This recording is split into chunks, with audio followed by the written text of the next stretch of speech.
Don't let them take no more of our freedoms from us every day. They want to come into our homes and take our guns and faith away. Oh, they're insane. Oh, they keep pushing their lies on us every way. If you come for my family, then there's gonna be hell to pay. These colors don't run, and neither do I.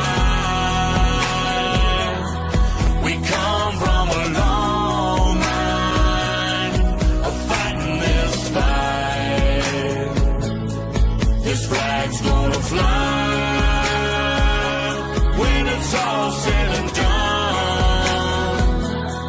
These colors don't run. No, these colors don't run. These colors don't run. Ticking time bomb, stop, drop, roll. Finger on the button, who's got control? Weaponize the news every time I scroll. Come from my guns, but I lock and load. Prime from my hands when I go cold. Pray to the Lord, but they want your soul. They gonna have problems if they come to my home. Till they get my message, I'ma say it slow. Scrolling through the news, anxiety, it starts to hit me. Bible by my pistol by my whiskey. Politicking just to trick me. If you want it, come and get me. But if you sliding through that door, it's a Sammy. Fight for the stripes, but the blood still dripping to the grave, all waving and the flag still whipping. They want my liberty, they won't strip it. They want my land, they won't get it. My grandfather's blue collar's dirty and frayed, cause he keeps rolling in his grave for what they did to this place. These colors don't run, and neither do I. We come from a long line of fighting this fight. This flag's gonna fly when it's all said and done. These colors don't run. No, these colors don't run. These colors don't run.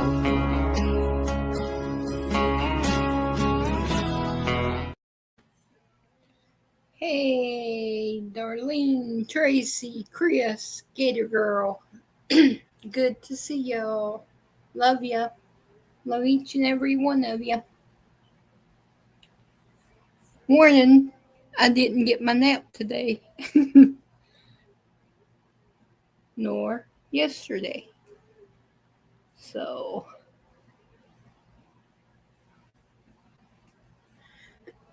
how's everybody been?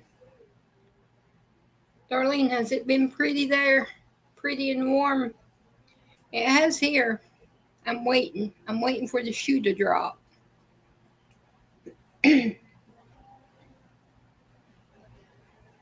Now, this morning it was pretty chilly.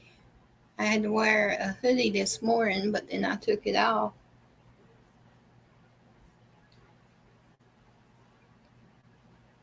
Cold, Gator Girl?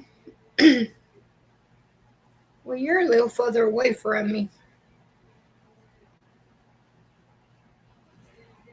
Tracy, I know it's warm there. Probably close to 80 or 90.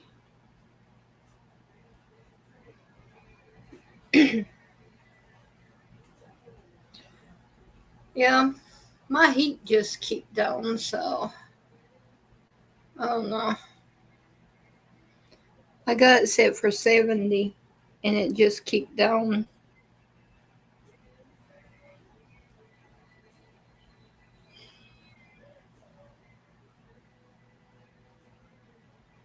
Oh, really, Gator Girl? I don't want them. That's too cold. It's like it gets into your bones, bone chilling cold. I don't want any of that. Can you please keep it away from me? 83. Wow, Tracy. I don't know, when it gets so cold, it makes me hurt. I don't feel good, and I'm grumpy and grouchy, and I have an attitude. Yes, I have an attitude when I get cold. Don't give it to me. See, I'm the toddler. You love me. Send it to Tracy. Tracy has all the good weather, warm weather. Send it her way.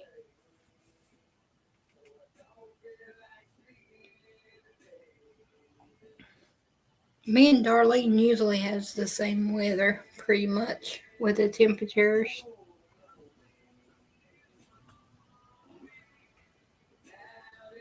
Oh, let me see. Tracy's been busy today. She sent me a few funnies. I'm going to show a couple that she sent me, and I'm going to show a couple that Kim sent me the other day. um, Tracy, let's see if you noticed something about this one. Let me see. Yeah. Here you go, Tracy. I worked on it.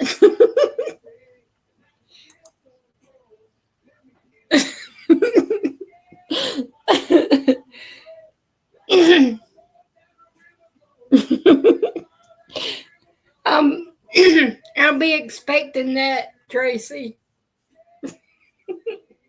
I'll be expecting that before I lay my head down tonight.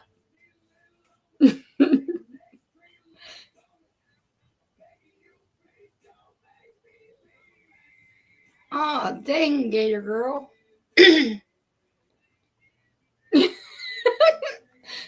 I know.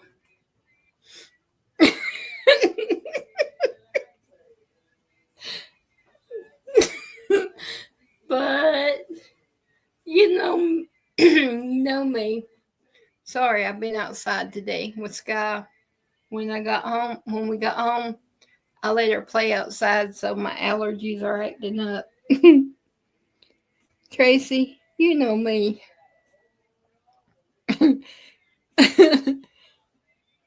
Me and editing was a great thing.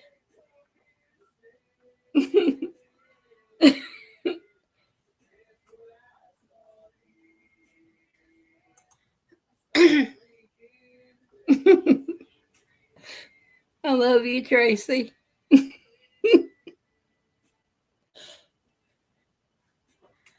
And here's one that Kim sent.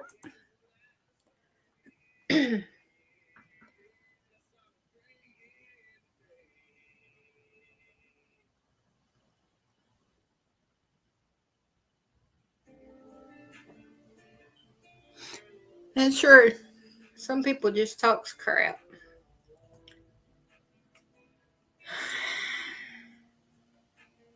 So you need some paper?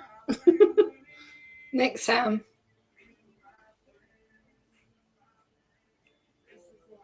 Oh, Gator Girl, that's good. I've got one too. Sky's hot natured.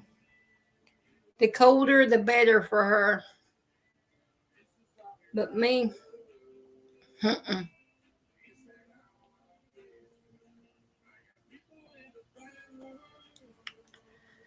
Okay. And for Tracy's next one, let me see. Decisions, decisions, decisions. I'm not good on decisions. I like other people to make them. Let me see. Oh, I guess we'll go a redneck word. Here we go. Hillbilly. Hillbilly word of the day. Siren.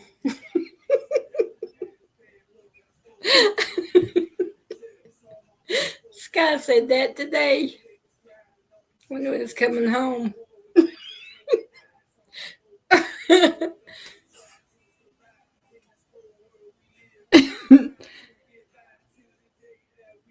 Which it wasn't for me. They was the state troopers was going up the road and they had their sirens on. This guy said, "Listen, that siren." Lord help us.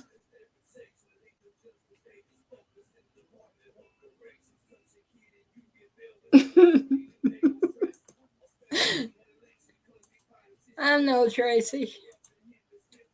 It's all good. You and Kim's hit it pretty much, though. I do talk a little better around y'all than the way I do my family. I try to keep it under control a little bit. Hey, Desi, good to see you. Love you. Let me see. Now for Kim. Which one?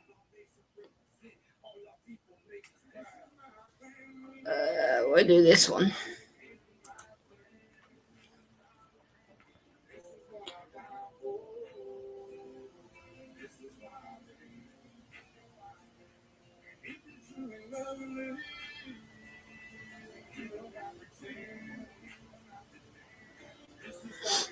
That's true. By the time I get ready to lay down and get ready to go to sleep, it's like I get a burst of energy and I'm up.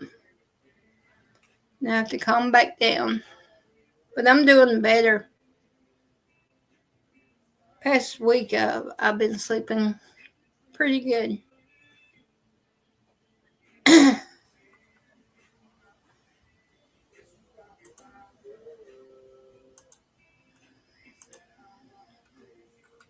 Alrighty.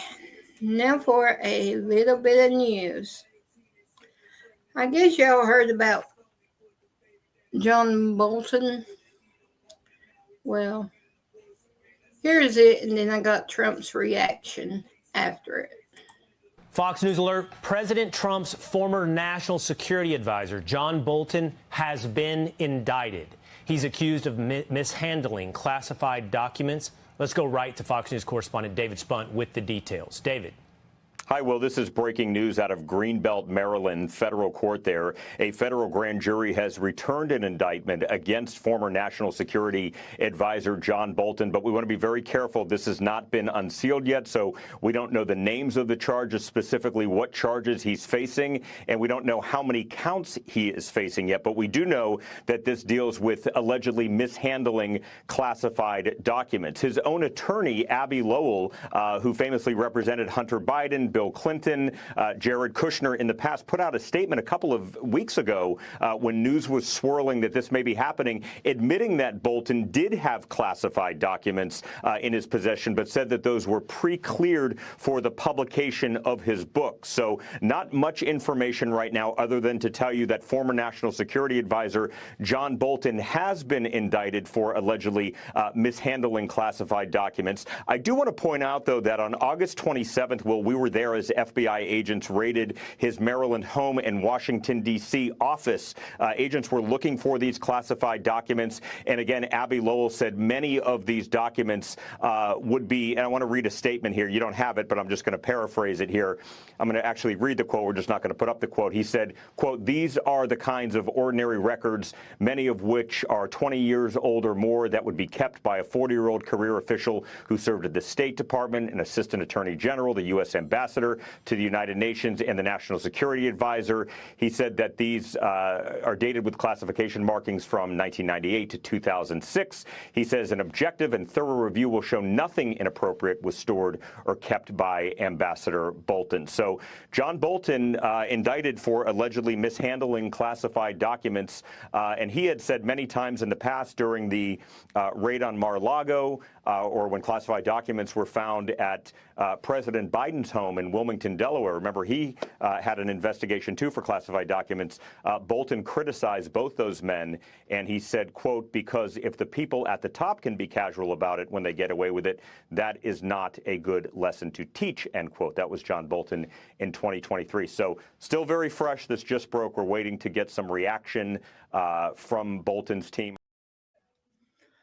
Oh, Jack boy, Jack Smith, you're you're being eyeballed. Another one bites the dust. But the main one I want them to get a hold of is, y'all know who she is. I'm not going to say her name, but y'all know who she is. I want her got. And they're taking their precious time with it too, because they have all of her records. They know what she's done.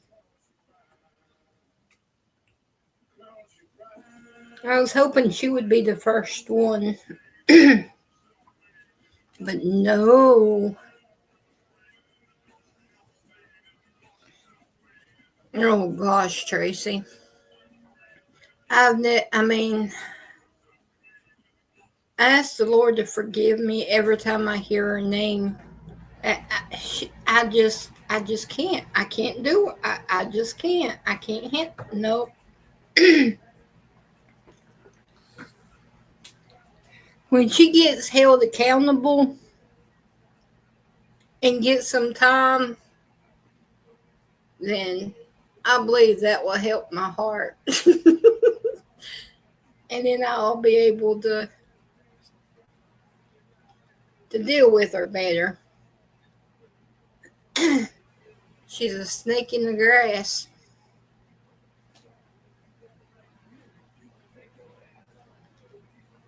Tracy, I'm way from this disliking her. I'm to like despising her. I mean, I've never ever had someone to get underneath my skin as bad as she does. Lord help me. I pray, but I believe when she gets held accountable, it will take away some of this feeling that I've got, and I'll be a better person. Because I know with this anger inside me for her, it's not good. But I don't like that she's wrong. She's despicable. I need to stop. Okay. And then we got Trump's reaction to Bolton. Was just indicted by a grand jury in Maryland. Do you have a reaction to that? I didn't know that. You tell me for the first time, but I think he's, a bad person. I think he's a bad guy. Yeah, he's a bad guy. It's too bad, but that's the way it goes. The case against him? That's the way it goes, right? That's the way it goes. Will I what? Have you reviewed the case against him? No, I haven't. I haven't. But I just think he's a bad person. Hey, Bitback, good to see you. Love you. So, Trump says he's a bad person.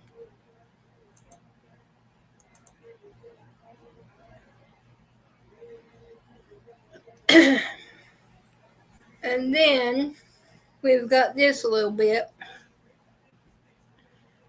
It comes in two phases. They're not. Well, yeah, they are kind of long. How much time we got?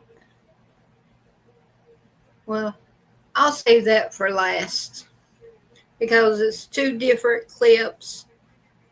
One starts it off and explains the situation, then the other one talks more in depth about it. So we'll save that one. But look at old Fetterman here. Oh man, he's killing it. Listen to Fetterman. I'm proud of him, even if he is a Democrat. I'm the only Democrat in my family. I grew up in a conservative part of Pennsylvania, and I grew up and I know and I love people that voted for President Trump. But they are not fascists. They're not Nazis. They're not trying to destroy the Constitution and those things. And that's part of another thing. I refuse to call people Nazis or fascists, or I would never compare anybody anybody to Hitler and those things. And now that kinds of extreme rhetoric is going to continue. We're going to be more likely in resulting in extreme kind of outcomes and political violence and doing all these kinds of things like Charlie Kirk. For me, all I could say is like, let people grieve. Give people the space. I'm not going to use that terrible thing and that Pasek assassination to make my argument and try to put out my views. It's like, my God, you know, he's a father that had his neck blown out by a bullet. And now people have forgotten. President Trump was in my state, was shot in the head. And if that would have, could you imagine where our nation would be if he was hit in the same way with Kirk? We really got to turn the temperature down. And we can agree to disagree on these kinds of things. But right now, shutting down the government, I just can't take it that. So. Got to love them.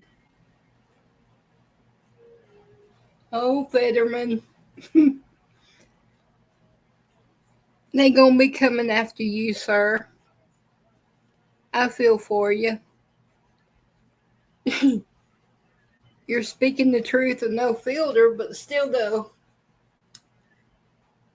I'll be praying for you, for your protection.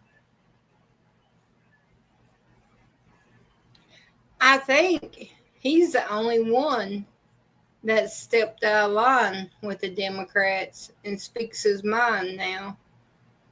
If I'm not mistaken, I could be wrong. There could be more, but he's the one who goes places and talks about it.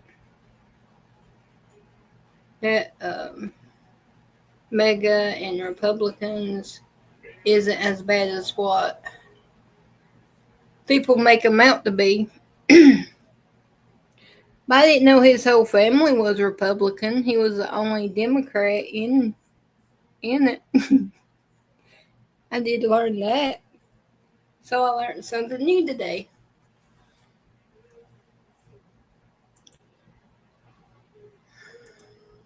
Poor Fetterman. Yeah, I hope more does. Because I don't like hate. And I don't like having a target on our backs. I don't like all of that. Like we say, we can agree to disagree. There ain't no need to be doing all of that.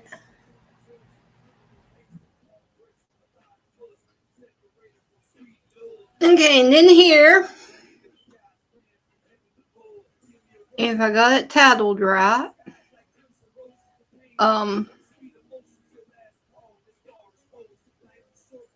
actions speak louder than words. Trump is telling the cartel they better straighten up. Fox News alert, Trump's not just taking aim at Maduro's Coke boats. Now the CIA is getting involved. Senior national correspondent Kevin Cork has the latest. Kevin. Evening, Jesse. Now, to be clear, in the special ops world, covert action inside other countries is common tradecraft. And if there's an escalation to achieve an objective, so be it. In fact, the president said as much today in the Oval Office, acknowledging the intensifying pressure on Venezuela and the renegade Maduro regime in an effort to interdict narco trafficking coming out of that country. And while that effort has notably disrupted seaborne traffic, the president said today, Jesse, the time may have come to move inland. Are you considering options? Are you considering strikes on land? Well, I don't want to tell you exactly, but we are certainly looking at land now because we've got the sea very well under control. We've had a couple of days where there isn't a boat to be found. And that I view that as a good thing, not a bad thing. But we had tremendous amounts coming in by boats, by very expensive boats. You know, they have a lot of money, very fast, very expensive boats that were pretty big. And the way you look at it is every boat that we knock out, we save 25,000 American lives.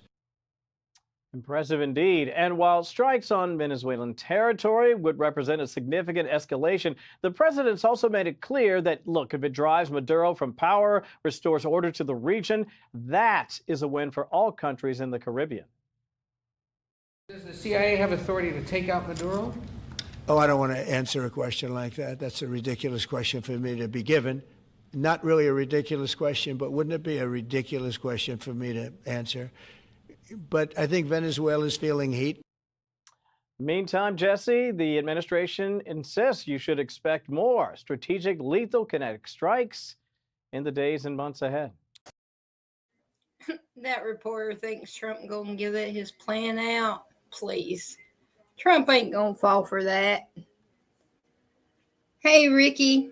Good to see you, my friend. Hope you're feeling well. Love ya.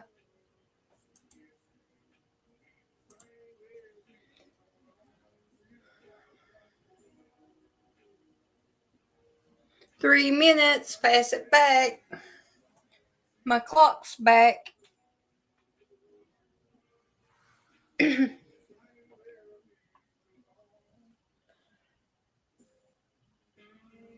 Hope you had a good day, Ricky.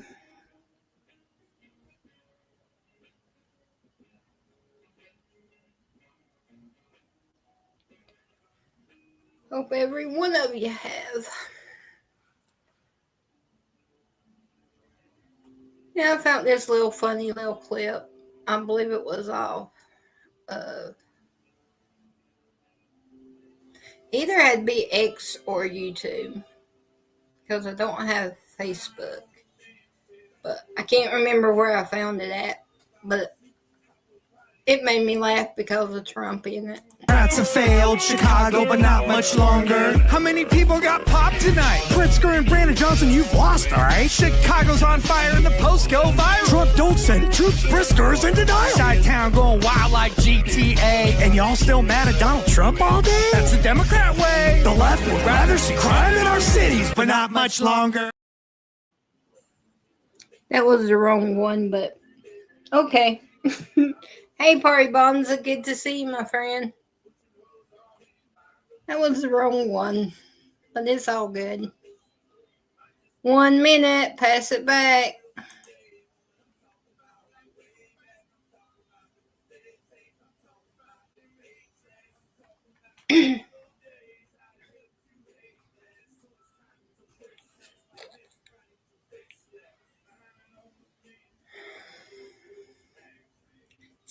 See, Gator Girl, I have them moments too where I clicked the wrong thing, but it's all good. Because nothing I have saved on here is a bad. 3, 2, 1.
USA, USA, USA.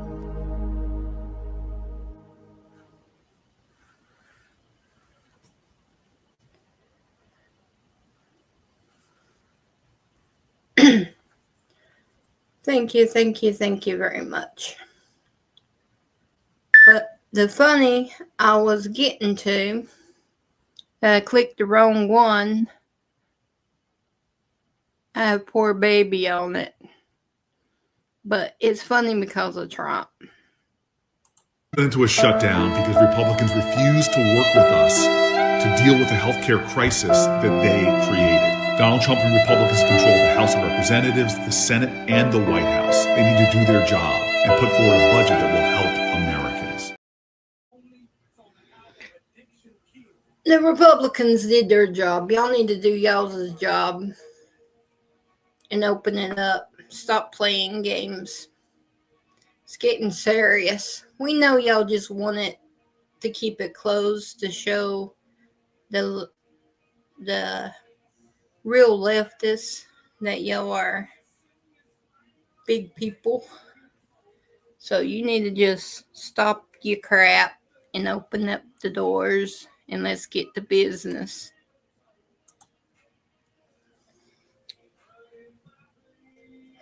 They do bit by every cockeyed one of them needs to turn in their resignation. Say, hey.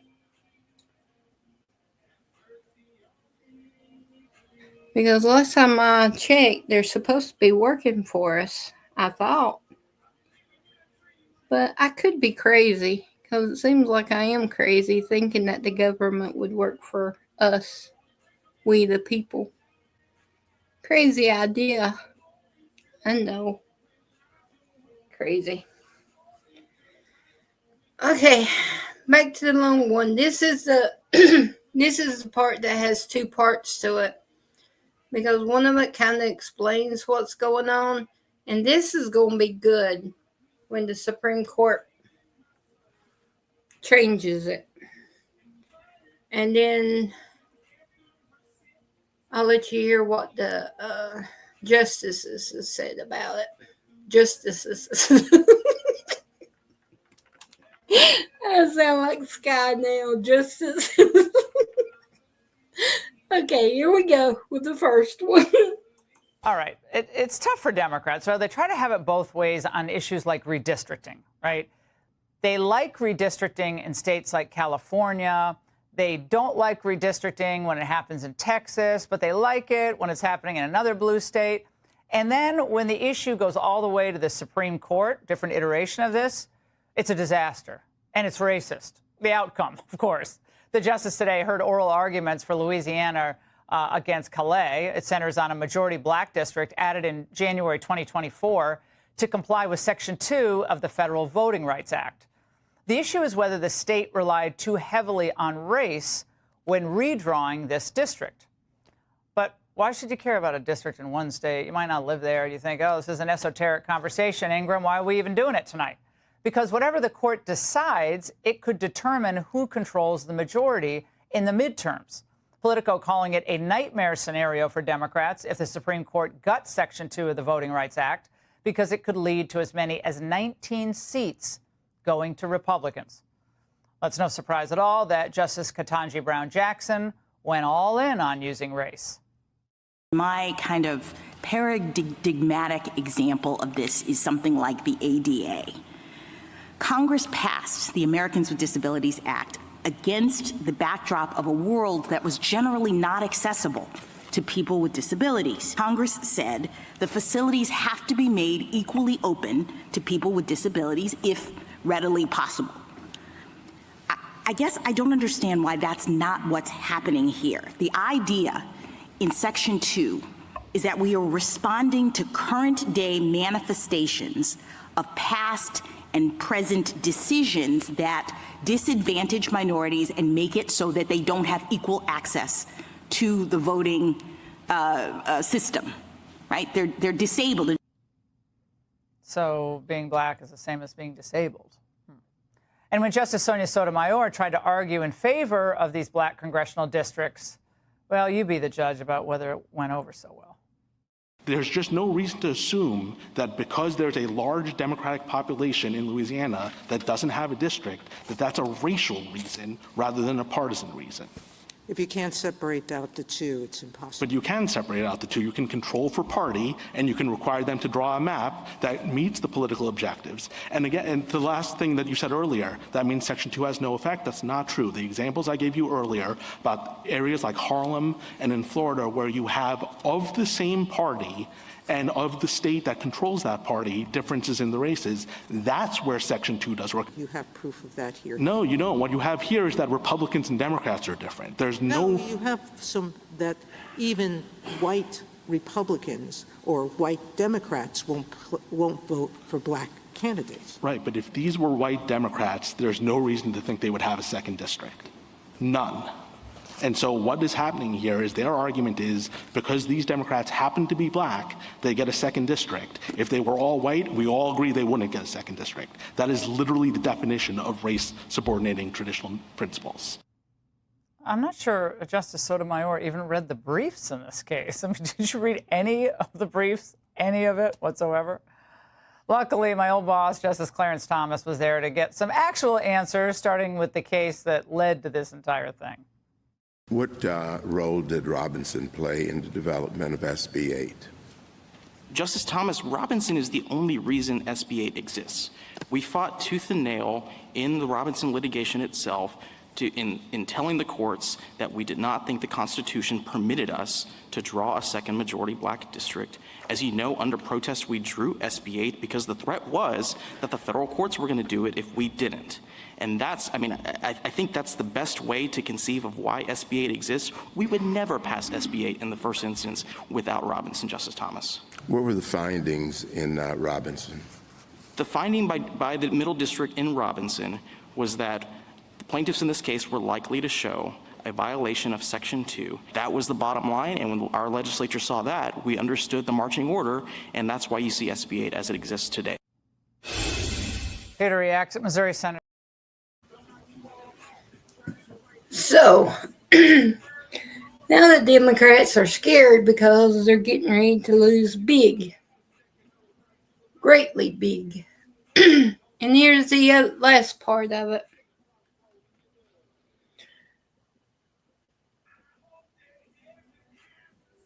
Law professor at Berkeley, we'll cheer you up here. So simply put, Louisiana took two cracks at this. One favored African Americans, one favored whites, and the Supreme Court's going to decide this. Here is Brett Kavanaugh talking about how you remedy this. Go ahead and listen here. This court's cases in a variety of contexts have said that race-based remedies are permissible for a period of time, sometimes for a long period of time, decades in some cases, but that they should not be indefinite and should have an end point. The point he's making there, and you heard David Spun say 60 years, 1965. So he's arguing that there was a sunset period possibly that was built into this law. How do you read that? Do you think he's right? I think he is right. I think you can see that this view is motivating the 6 conservative justices on the court. Here's the basic issue. The Constitution bans the government from ever using race. It wants all of us to treat each other the same, regardless of our skin color, race, national origin, religion, and so on.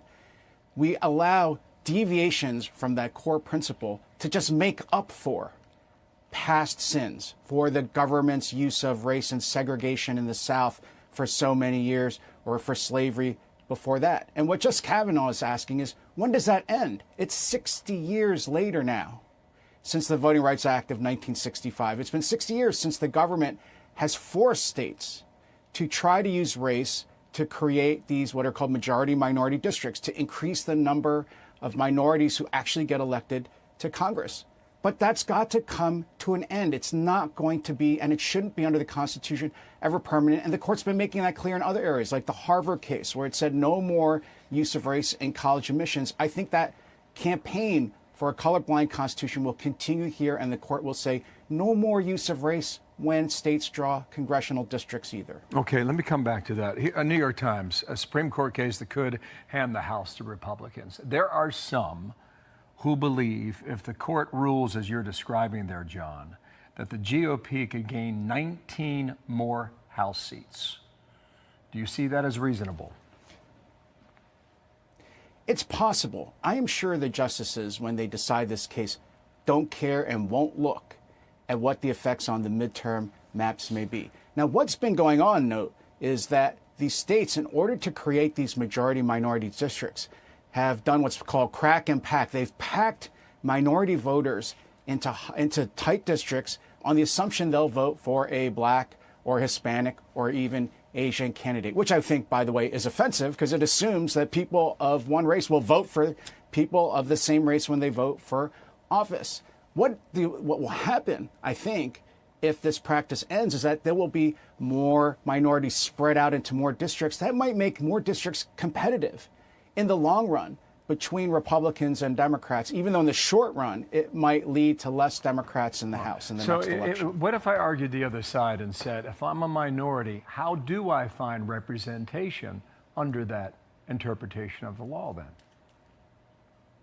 Well, this, I think, is the pernicious view of the Voting Rights Act and the 15th Amendment that this cause has adopted, is the idea that because I have a skin color or you have a skin color bill, you think you're only represented by people who look like you. What if you want to be represented by people who share your interests instead? Suppose I want to vote for someone who has my view on tax policy or foreign affairs or Israel. Why does race and skin color have anything to do with your view or my view on policy issues? And I think that's what the court wants to end. The court wants to end the practice of the government assuming that you and I have certain views and think a certain way just because of our skin color. Quickly, John, would they give a sooner? You heard the question that Dana gave to David Spunt. Is this like, do you have to wait until June? Is that too late? What's your view quickly on that? Quickly, I'm not yielding any of my time to Spunt, but what these state legislatures could do is just pass a new map and say the new map comes into effect if the Supreme Court strikes down the Louisiana voting map, and otherwise leave the districts as they are. Okay, in that case, they'd have to get ahead of it. We'll see how that goes. John, Boom. Buckle up. Buckle up, buttercups.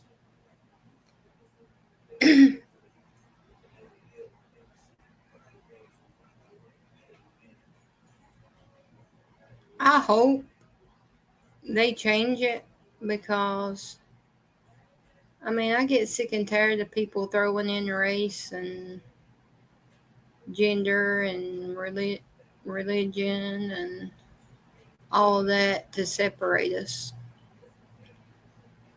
And to me, that's what that law was, is to separate us. Should be we the people. All the people.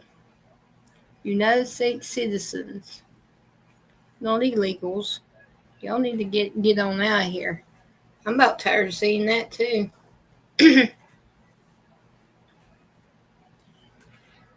And then, let me see.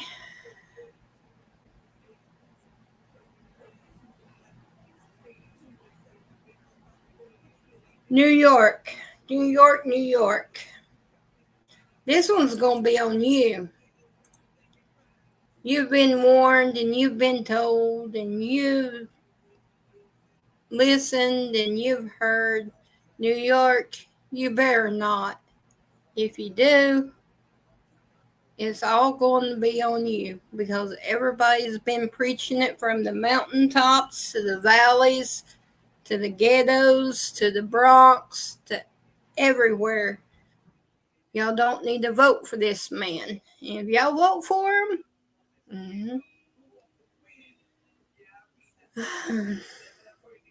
you just gonna have to deal with it. Because you're not coming to North Carolina and mess us up. So, y'all better think hard about your decision. Zohran Mamdani is leading the race for mayor in New York City, the biggest city in the country and the capitalist center of the world. The 33-year-old is proposing free childcare, free buses, freezing rent, and city-run grocery stores. He has claimed that we should not really have billionaires in this city, and he has vowed to make New York the strongest sanctuary city in the country. His views on hot topics like the NYPD and Israel have been a constant source of controversy, but he is ahead by 13 points right now in this race. I sat down with him on the eve of tomorrow night's big mayoral debate in New York City. Here's part one of our exclusive interview. Thank you very much for being here. Candidate for mayor of New York City, you're up by 13 points. It looks like you've got the wind at your back. You've got a big debate coming up tomorrow night with the other candidates, Andrew Cuomo and Curtis Sliwa. Obviously, New York City policy is front and center, but I would imagine that some of the big headlines recently are going to come up tomorrow night as well.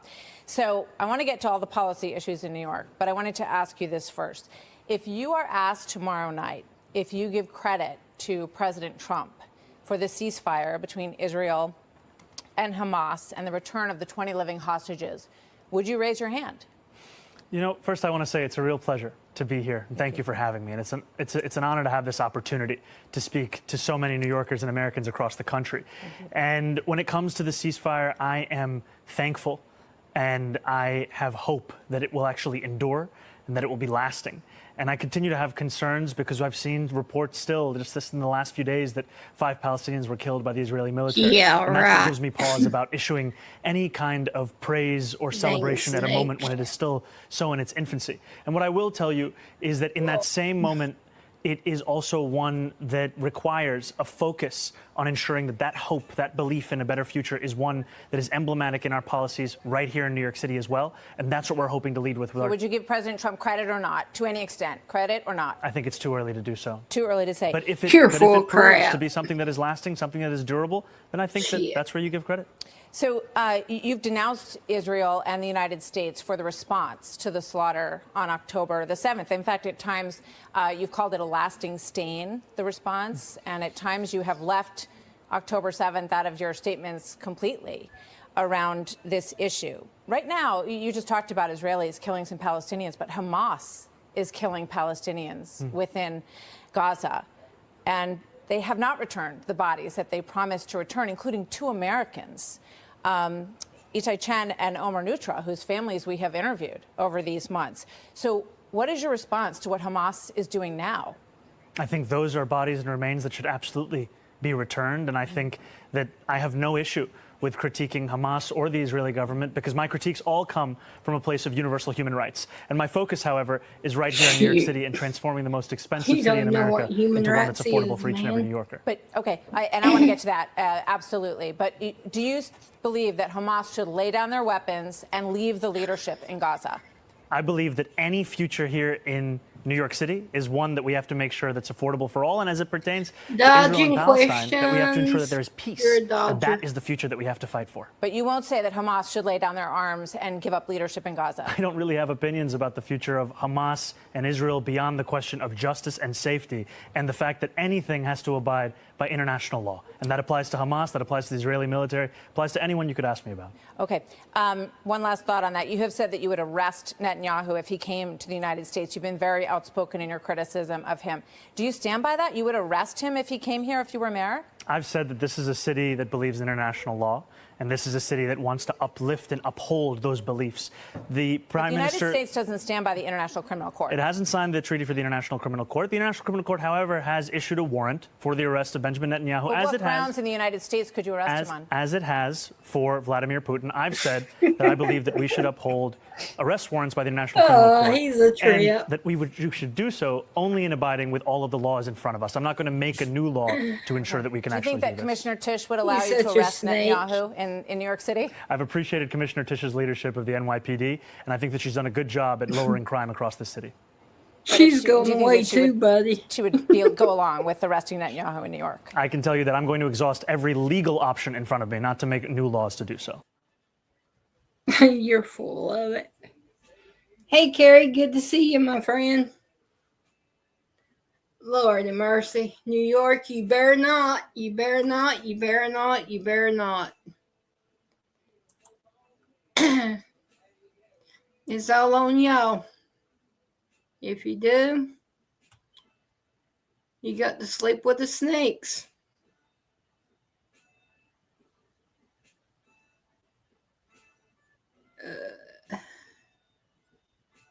And then in California, we got from New York to California, we got reparations going on.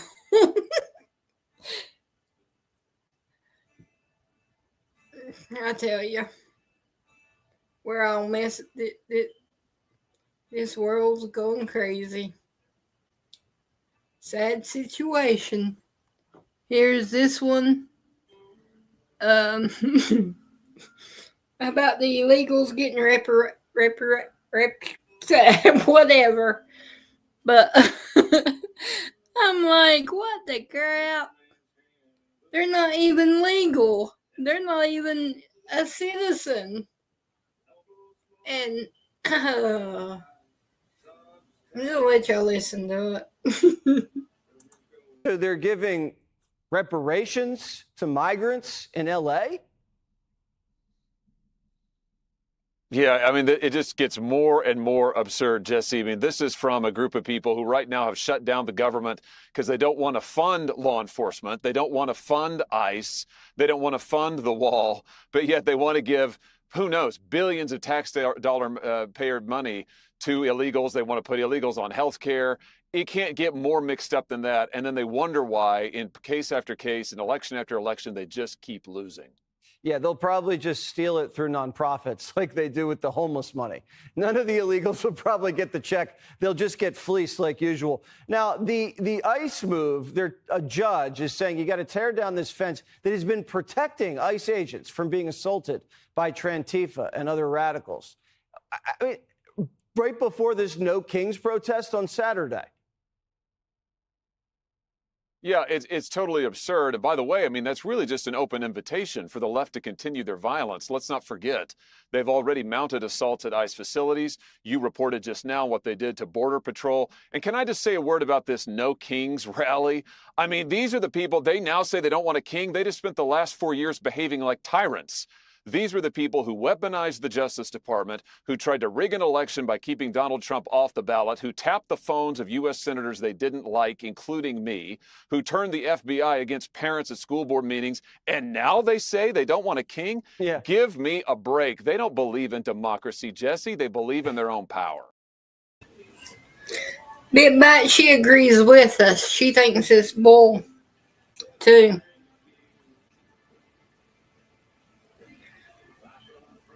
And she texted me. She said, tell everybody hey, and just everybody keep her in your prayers along with Betty. Betty texted me today too.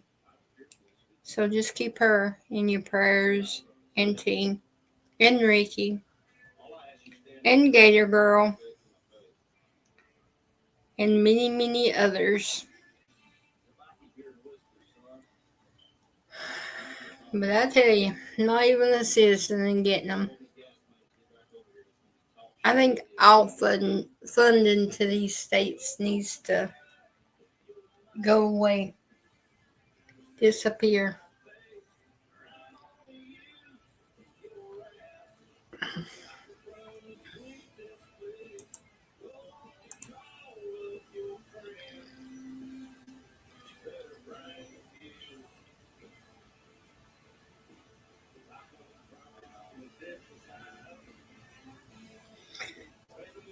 And this one pretty much is where Trump stands. Don't mess with him and don't mess with America, because what he says goes. What's that like? Well, you lived through it. Biden's goals had nothing to do with ours, which is why Hunter never had to work, Dr. Jill ran the show, and his staff worried that men might be pregnant if they missed their period. But Trump's not that way. When he's in charge, so are you. He creates clear lines. You please him, you prosper. You cross him, you're screwed. So suddenly you get peace deals you'd never think were possible because you don't want to piss this guy off. Just ask Soleimani, the Houthi pirates, Iran, or the cartels. But save your breath because they no longer produce any. That's Trump's persuasion, a peacemaker until you piss him off. Then you wake up with a horse in your bed or a cow in your Irish pub. Yeah. Oh, thank you. Never fails, does it? And yeah, maybe Trump would like to have the Peace Prize, but he doesn't need it. Real success in life doesn't come from awards handed out by globalists in some irrelevant European state. It comes from having the greatest comeback in American politics, which is why we decided to give Trump something far better than the Nobel Peace Prize.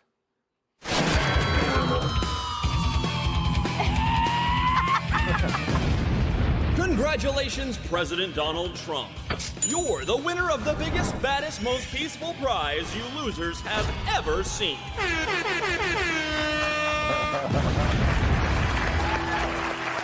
So, Mr. P, you may not get a shiny trophy from elites, but you're getting something better, a thumbs up from America, which is a distinctly different finger than the one we're giving those asshats in Norway. Amen. If they did nominate him, I wish he would tell them where they can put it. Would make me happy. He deserves better than that. He can tell them put it where the sun don't shine. Cause they're left. All them that pick some people.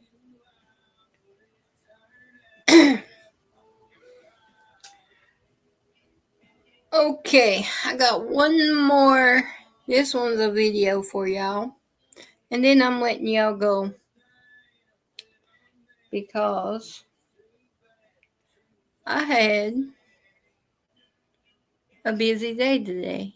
And I'm going to have a busy one tomorrow. And then it'll be all good.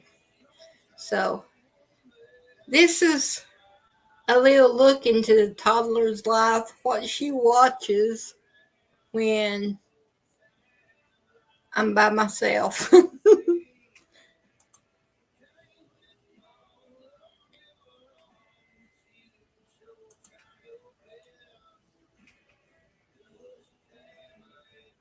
Y'all get ready.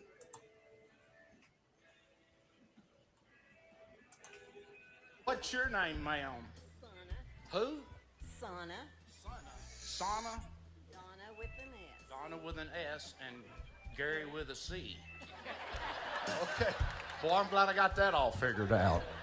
Hey, Sana, or Carrie, could I borrow Sana for just a minute? Sure. Huh? You bet. Really? Okay, come on, girl. He just gave you up quick, didn't he? He didn't even think about it, ma'am. I know. Are you okay? I'm fine, I think. Okay. Come on up here, girl. Where are you from, Sana? Fayetteville, Arkansas. Okay.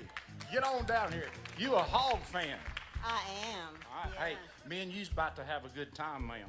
Oh, good. You ready? I'm going to get to know you a little better, okay? Right up the 4 little steps. If you start falling, let go of me. I like your hog shirt there. Well, yeah, there. This is your seat, Sana. Right here? Yes, ma'am. You just park it right there. You go, right there.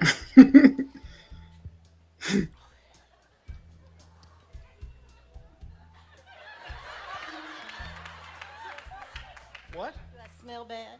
You took a bath? Well, then get over here, girl. Slide. Man. Boy, hey, Carrie, she ain't hard to get, is she? You're aggressive, ma'am. I know. But it's my birthday. Today's your birthday? It is. So, you know. Here we are. Here we are. Happy birthday to you. Just me and you, the stars in the sky, and the light of the moon. I know. I've been this day. Really?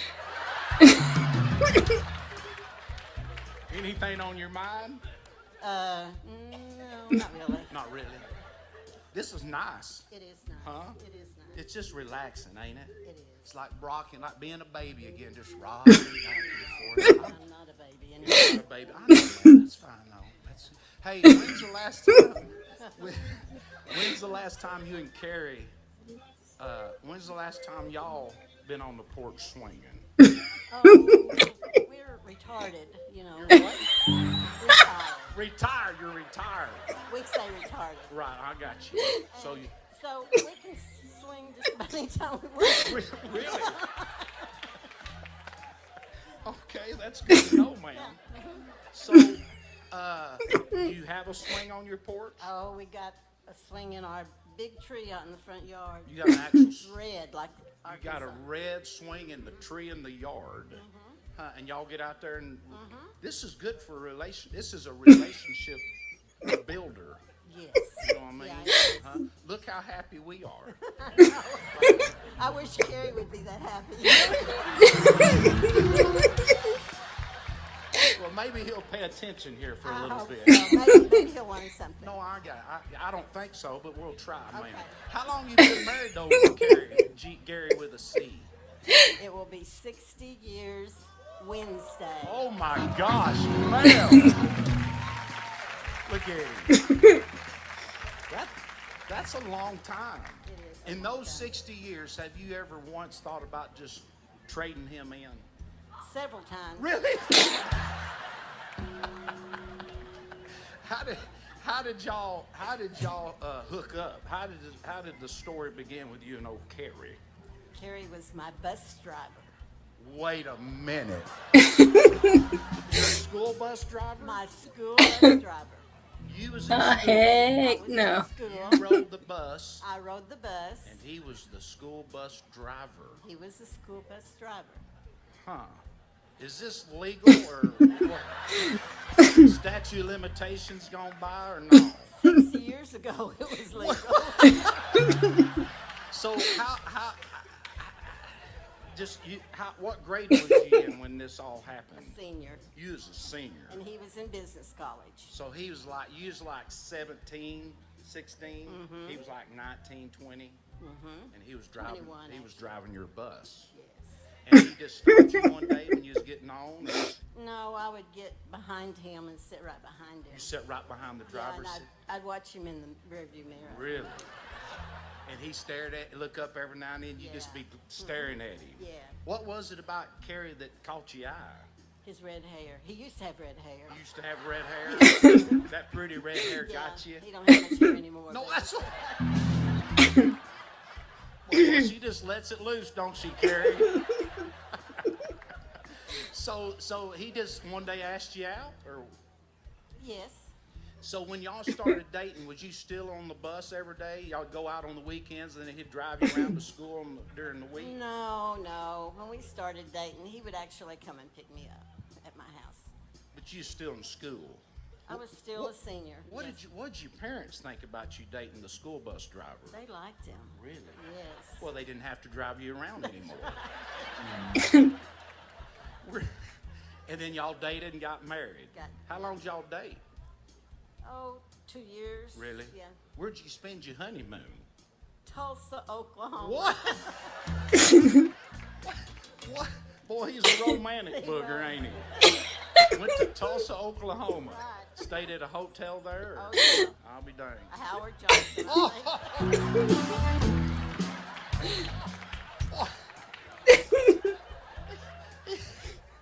He's a tightwad, ain't he? He still is. He still is. I bet he is. Oh, so when old Carrie's feeling romantic, like today and stuff, is he like a Dairy Queen guy, steak and lobster? What's his go-to when Carrie's feeling frisky? Probably steak and lobster. Steak and lobster guy. Yeah. I can see that. Y'all got little cute pet names for one another. A lot of couples do that. Sweet lips or honey pie or sugar booger. You don't call him nothing? No, once in a while I call him a jackass. Oh, no.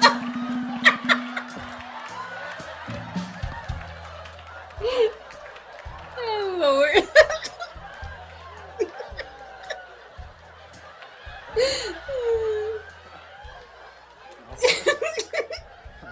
much for the family show. No, that's fine, man. You're just speaking truth up here, ma'am. That's okay. I don't know. Maybe we should end this interview right now, man. Old donkey. Have y'all got like a love song? You know, a lot of couples have. This is our song. You know what I mean? If you had one song to describe the relationship that you and Carrie have, what would the title of that song be, ma'am? Ooh, I'm leaving it all up to you. You don't know that song, do you? Oh, I thought you was asking me a question. Oh, that's the song? Yeah, there was a song back in the 60s, since I'm leaving it all up to you. I'm just leaving it all up to you, Yeah. baby. Okay, all right. Well, there you look at him. I think he's in shock right now. Hey, Carrie, anything you want to add to this? Would you like to speak in defense of any of this? You better not. You better. Can you see us good from where you are? All right, you pay close attention, because I'm all about customer service up here, baby. All right, Sana, let me see that left hand, ma'am. Put that right there, girl. There we go. Now, there you go. Now, at any time, if you feel...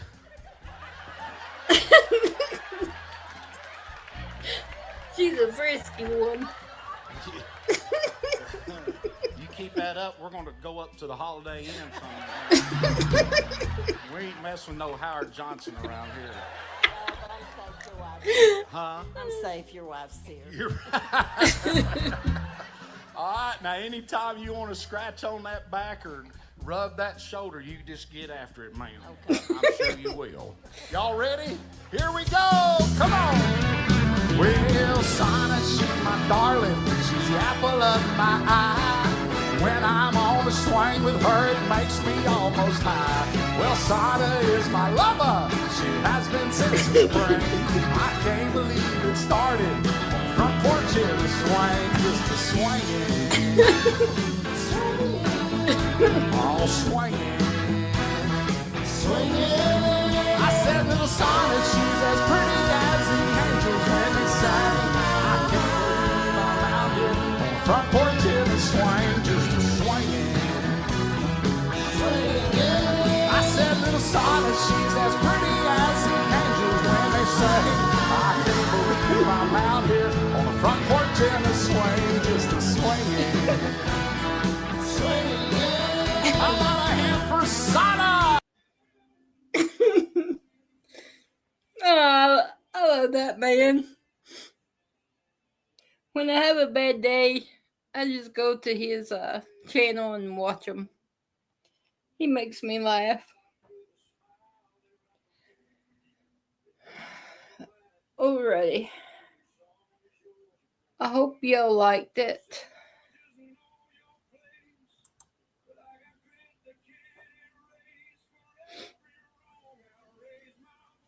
A little bit into me a little bit, what I watch.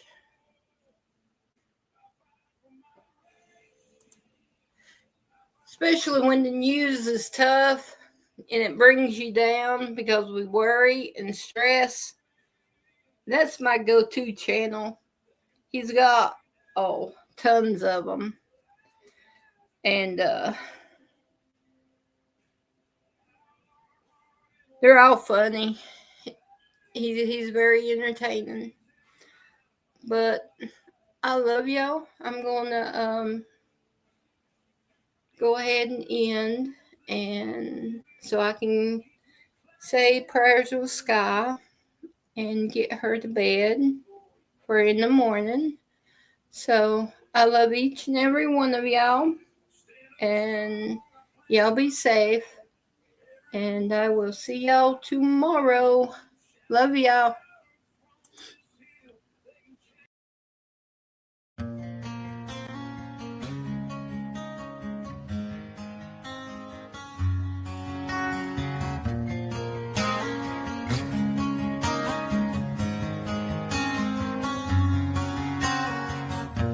Every step I take, every stride I make, I look around, sometimes I feel alone. Think about this life I live, only so much time to give. I'm on the run into the unknown. The line I'm walking is a straight one, outsiders say it ain't fun. I'm not here to impress anyone. Chasing dreams ain't always what it seems. We only get one life, sometimes it's hard to see. Making a difference might be my deliverance. When it comes to freedom, yeah, that's where I find it. The hard path in life can be a lonely one. Not too many walk this road I'm on.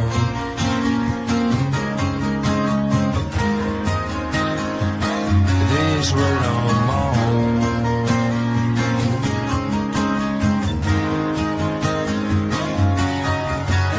Head down since I left town. Sorry for the letdown.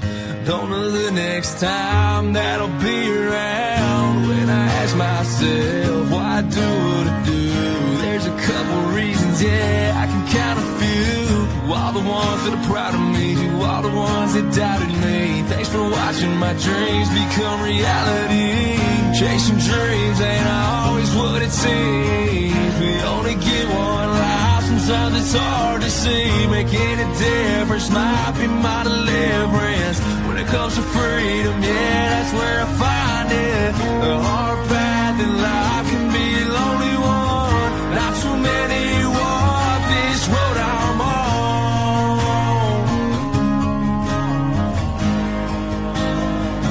This road I'm on.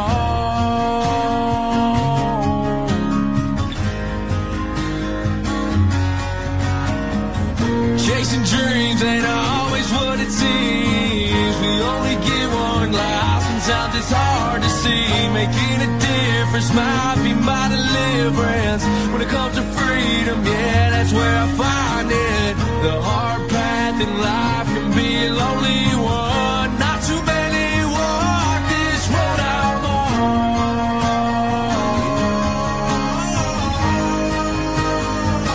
This road I'm on.